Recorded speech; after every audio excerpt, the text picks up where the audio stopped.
the Southern Ohio Farm Show. This is Gigi Neal of OSU Extension in Claremont County, Agricultural and Natural Resources Educator. I'm James Morris, the Agricultural and Natural Resources and Community Development Educator for the Ohio State University Extension in Brown County. And I'm Brooke Beam, the Ohio State University Extension Educator for Agriculture, Natural Resources, and Community Development in Highland County. And we will be your hosts for the Southern Ohio Farm Show.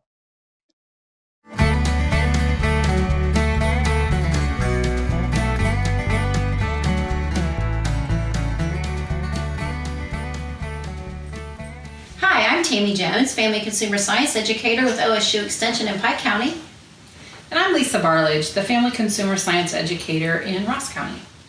And today we're going to do a little Turkey Talk 101.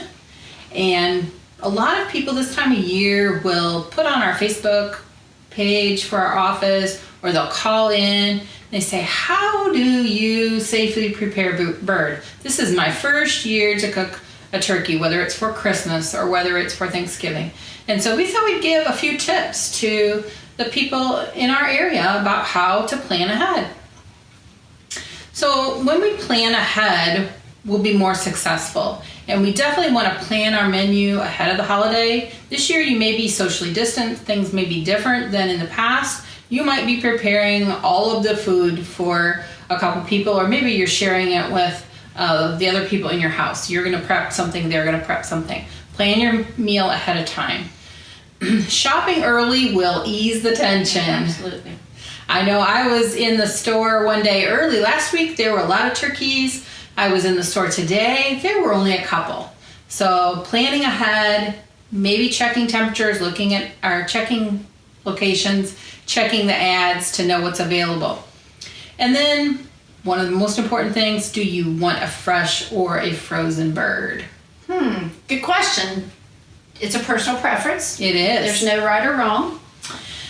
One of the most important things I think about with that is, do you have a place to put a frozen bird in your freezer? Because you're probably going to buy it well ahead of time. It's not going to be ready to thaw yet.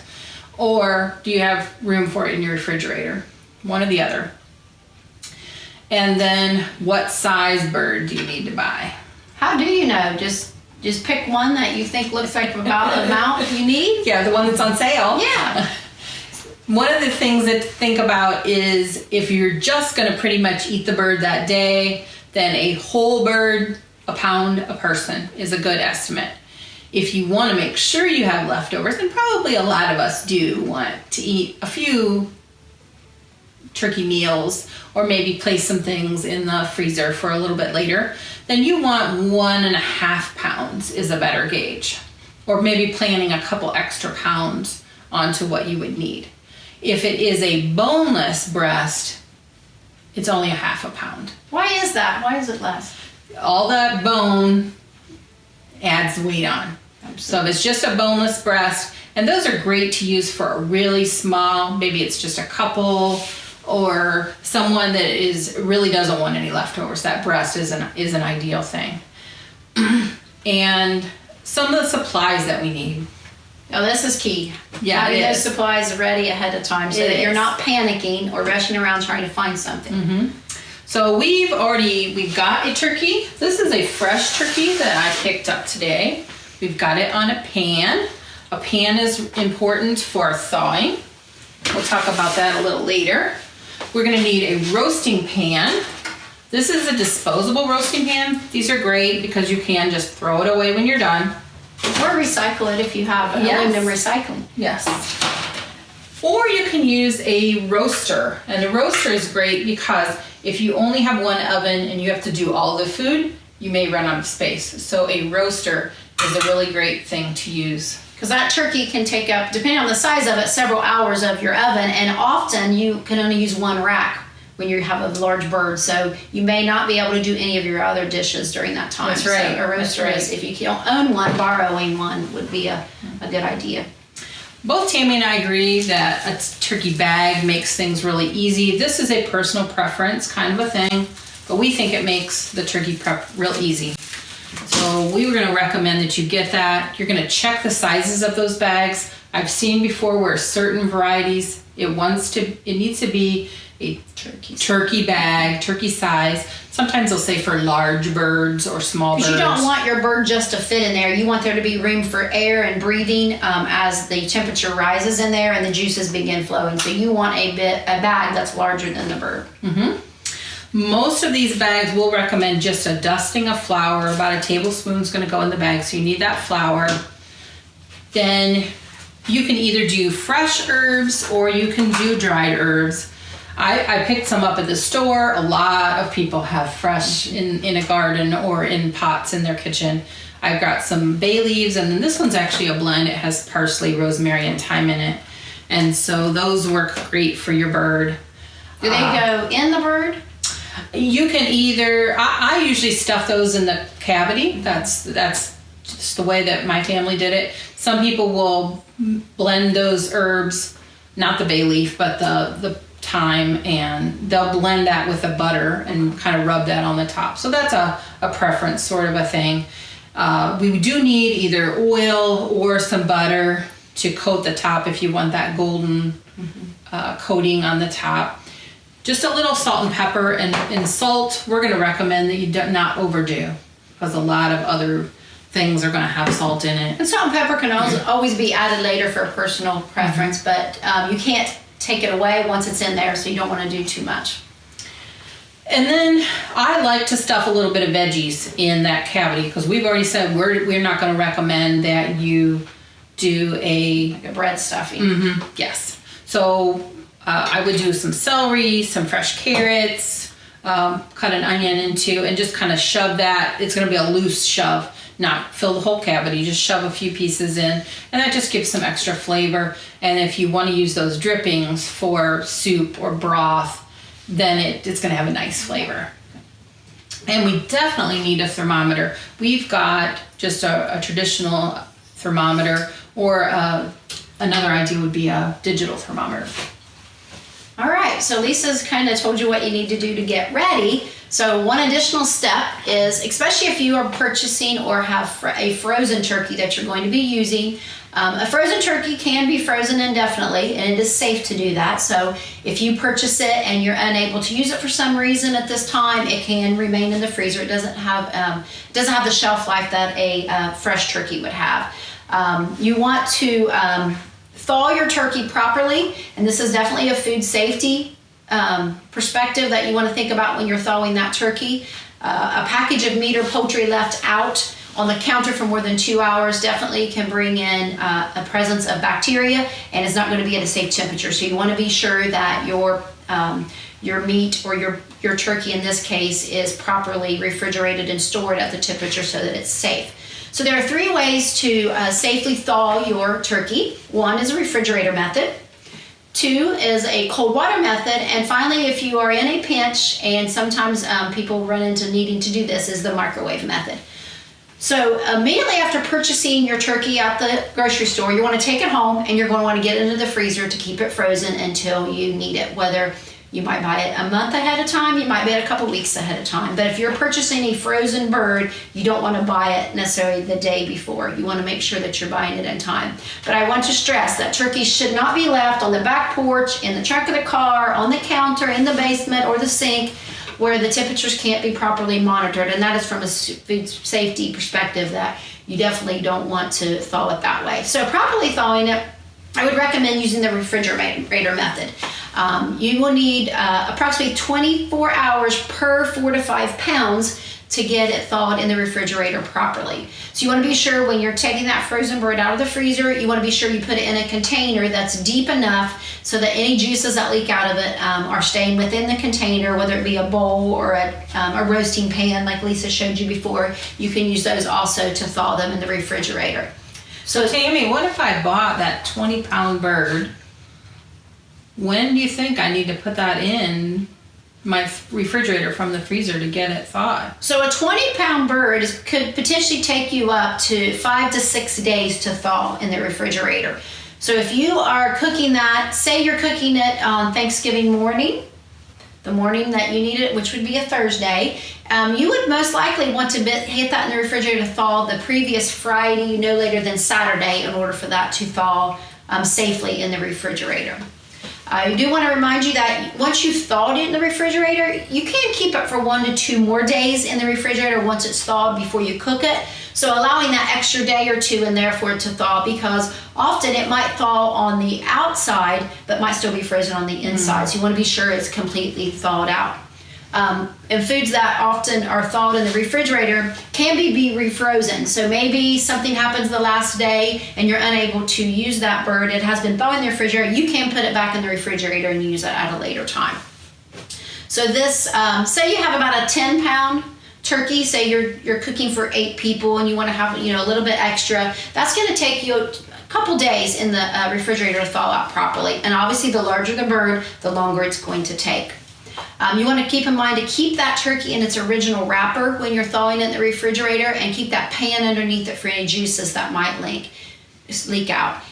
If you are using a fresh turkey that Lisa showed you earlier, you're going to want to check the label. There's going to be a sell-by date on that fresh turkey. Usually it's got quite, several weeks and days before use. This one, for example, says it needs to be sell-by 12/1. So sell-by 12/1 can be kept in the refrigerator for a couple of days before using. So you want to use that as part of your planning to make sure that whether you're using fresh or frozen, that you've allowed enough time.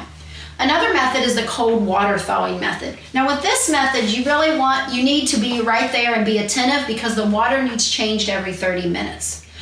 So you want to be sure your turkey is wrapped up in a leak-proof plastic bag. This will prevent any cross-contamination, and it will prevent your turkey from absorbing the water, because it must be submerged in cold tap water, and that tap water needs to be changed out every 30 minutes. And the other key is, as soon as it's done thawing, you need to cook it. It needs to be used immediately. And then after you're cooking it, the meat from the turkey can be refrozen. So you're going to go from the cold water thaw to cooking to either freezing or refrigerating it. So how long in a cold water thaw? You need about 30 minutes per pound. So if you have a bird anywhere from 10, let's stick with that 10-pound range. If you have a 10-pound bird, it's going to need at least 5 hours, and that water changed out every 30 minutes. So you want to be sure that, if you thaw in the refrigerator, it can be in there and you don't really have to tend to it for days. But if you're thawing in cold water, you need to be there every 30 minutes doing that to get it thawed completely. And then our last method of safe thawing is the microwave method. First off, I caution you, you want to be sure that the bird that you've purchased will fit in your microwave. And it's probably not going to be a very big bird. So you want to check this out upon purchase, because you don't want to purchase this bird, freeze it, and get it out to thaw in the microwave the night before, a few hours before you need to start cooking it, and realize that it doesn't fit in your microwave. So you want to check that first. You want to check your instructions that came from your microwave manufacturer to know how many minutes per pound and what power level to defrost or thaw that turkey out.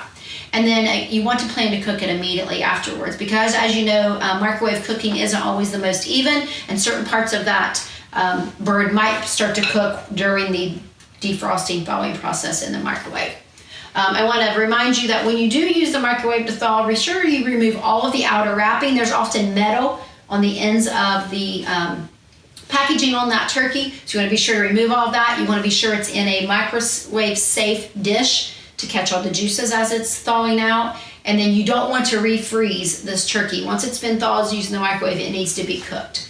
And then one key thing is, inside every turkey, you are going to find a package in the cavity that Lisa was referring to earlier of giblets. They're usually in a paper type bag, as Lisa is showing you there. And there's often a gravy packet as well. So you're going to remove those before thawing, and then you're going to cook those, after thawing, and you're going to cook those separately, not in your bird. When we go to cook our bird, we're going to set our oven temperature no lower than 325. And most of us are going to want to do that as we're prepping our bird. Go ahead and get that going. We're going to place our turkey or turkey breast on a rack for optimum. So if we have this roaster, we can use a cooking rack. This one actually came in our roasting pan. It's a great one because you can lift it in and out. So you can place that in or in here. I saw some experts show on videos that you could use cooking twine to make your own little lifter. if you don't have any kind of rack, maybe this is your first time, you can make your own piece to elevate your bird, and you do that with foil. Just pull a piece. You're gonna go ahead and kind of roll it on the angle. Make a little ring. Hook 2 or 3 of these together, depending on how big your bird is. And you've made yourself a little ring. So what does that ring do, Lisa? This ring is going to help elevate our bird and allow it to get the temperature all the way around. We're going to have circulation for our heat, and it's going to also prevent it from sitting in the juice. So the longer the bird cooks, especially if we got a big bird, it's going to be in there a couple hours, maybe even 6 hours, 5 or 6 hours. Larger than a bird, yeah. And that liquid that's in the bottom, that bottom meat would get mushy. So if we've elevated that, we have allowed better temperature control, and we also don't have any of the meat sitting down in that juice. As we said, we're recommending an unstuffed bird. So most birds that I've seen in the store start 10, 12, 14 pounds. That's gonna take probably around 3 to 3 3/4 hours to bake.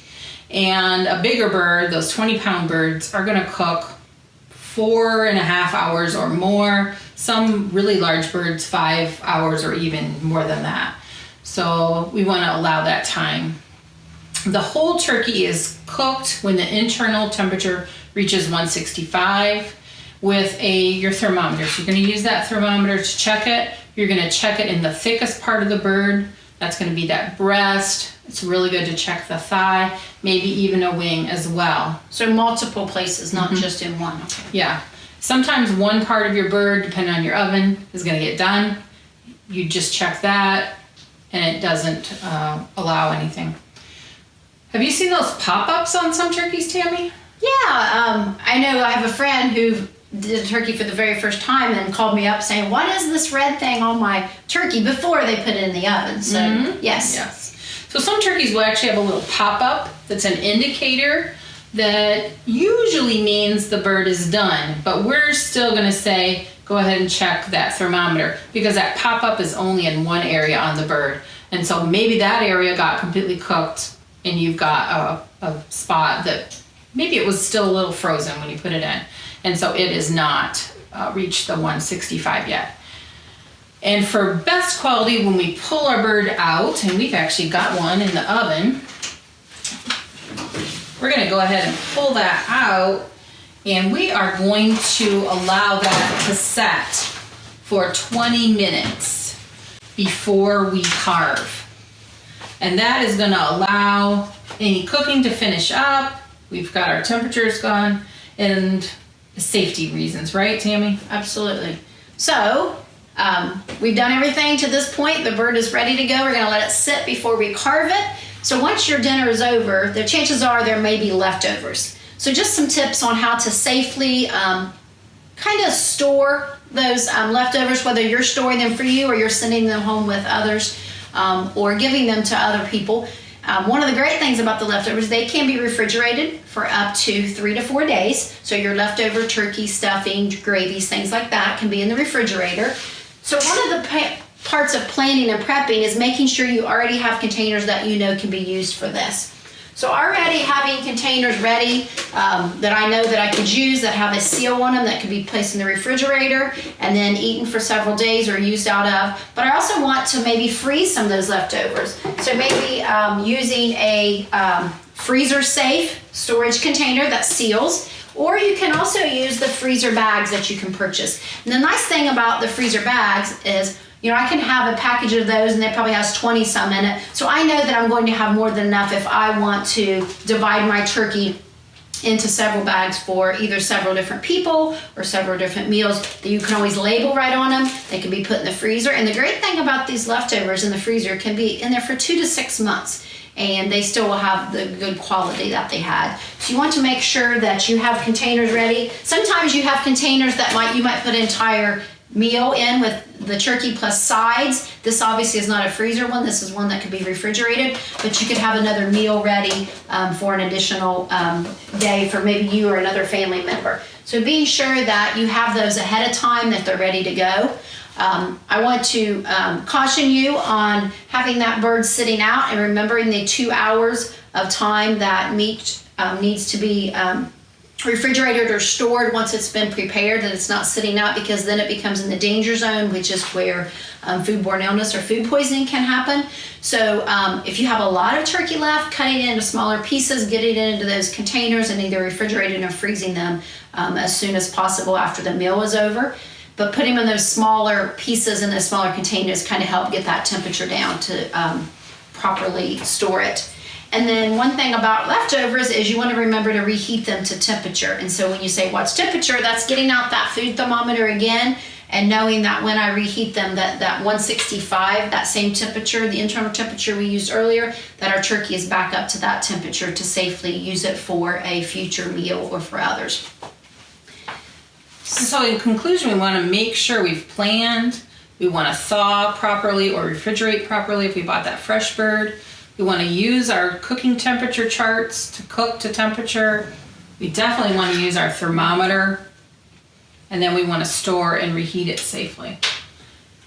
And we always want to sanitize everything down, especially with a bird, before and after we're done. Absolutely. So we hope that you found some of our ideas and tips helpful, and we wish you the best of luck with your turkey. During planting and harvest season, we talk a lot about sharing the road with equipment and to safely travel during those busy seasons. Farmers are moving large pieces of equipment that, just like our own vehicles, have blind spots. They're designed for driving on soil, not on asphalt, but they have to travel from place to place. Weather conditions have lead on planting and harvest. Safety is the #1 priority during transport and while they're working in the field. Let us share some of the procedures that farmers use to keep themselves safe, their workers, and their equipment during the harvest season.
Hi, I'm Jason Hartshu, OSU Extension Educator in Crawford County. Today I'm down at Farm Science Review. Behind me is a set of cover crop plots that we planted in early August. These are an example of different cover crops we could plant after wheat. As you look across, the first one we have is a forage turnip. There's a lot of growth there, can make great livestock feed, which is why it's a forage turnip. And then after that we get into some clover, and right after the clover is a ryegrass, followed by hairy vetch, and then 3 different brassica species. We have your regular radishes, and then there's canola, and then there's a regular turnip. And you can't really see it, there's another clover. After that, Balanza clover. The clovers will produce some nitrogen. The really tall grass you see is sorghum, and beyond the sorghum is a little bit of oats. All those can make great crops. The clovers won't winter kill, everything else is going to winter kill, make a great cover crop for after wheat. Hi, I'm Amanda Doritas, OSU Extension Educator in Champaign County, and just want to share some benefits of cover crops with you. One that we really see here in Ohio with our changing climate and wet springs is soil protection or erosion control. So cover crops are really great at slowing down that water movement as it goes across the field. They also can scavenge for nutrients, take up excess nitrogen in years where the corn crop didn't use it all. And some of the legume crops can give a little bit of nitrogen ahead of a crop like corn as well. One of the more complex projects we had this year with cover crops was interseeding corn. Quite a few of the species didn't grow very well for us because it was so dry. But the red clover did very well, even through the dry weather. It came up, it just kind of stalled out. And now you can see it has really nice soil cover, and we'll probably do a little bit of nitrogen fixation this fall and next spring. While we have a lot of variety out here at Farm Science Review for demonstration purposes, some of these mixes can be expensive, and there are some different management practices that need to go along with this. So if you're just getting started, cereal rye is always an easy one to get started with, especially to get established later in the fall. You could do something simple as well, like a radish if you're trying to reduce compaction in your fields from previous years. So depending on what your goals are to accomplish, there are some simple solutions cover crops can offer. Join us this winter as we come back and take video of the cover crops as they break down and decompose to see what you would have to plant through in the following spring after planting some of these various cover crops.